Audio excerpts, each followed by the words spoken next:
Hi guys. तर आज मला होती एंगेजमेंट ब्राईड आणि ती होती आवाशीमध्ये. आज मी एकटीच जाणार होती म्हणजे स्कूटीने.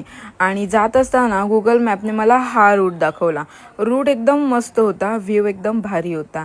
एकटीच एन्जॉय करत चालले होते बिकॉज रस्त्याला कोणीच नव्हतं. फायनली मी डेस्टिनेशनवरती पोचले. तिथे गेल्या गेल्या मला जेवायला दिलं. मस्त भरपेट जेवले. माझी व्हॅनिटी सेट केली बेडवरतीच.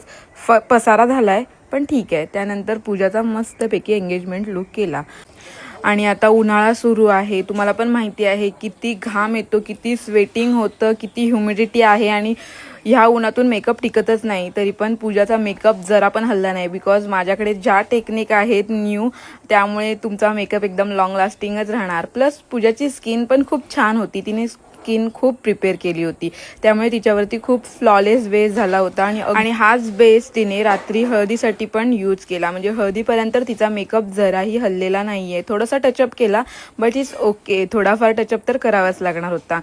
पूजाला ग्रीन साडी भेटल्यावर लगेचच मी तिला साडी वेअर केली आणि तिथल्या ज्या लेडीज लोक असतात त्यांचे रिच्युअल्स करण्यासाठी तिची ओटी भरण्यासाठी आल्या होत्या. त्यानंतर ग्रीन साडीवरती मी थोडे शॉर्ट्स घेतले आणि सुंदर असा फ्लॉलेस न्यूड डुवी बेस तिचा झाला होता. तुम्ही बघू शकता. मेकअप आवडला असेल तर नक्की लाईक करा आणि माझे व्लॉग आवडत असतील तरीही नक्की लाईक करा आणि कमेंटमध्ये नक्की सांगा.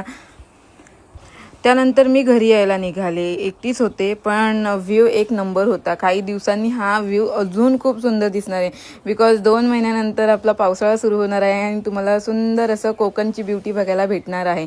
सो असा होता आजचा डे. कसा वाटला हे कमेंट करून नक्की सांगा. भेटूया नेक्स्ट व्लॉगमध्ये. तोपर्यंत bye bye. Stay tune. Love लव.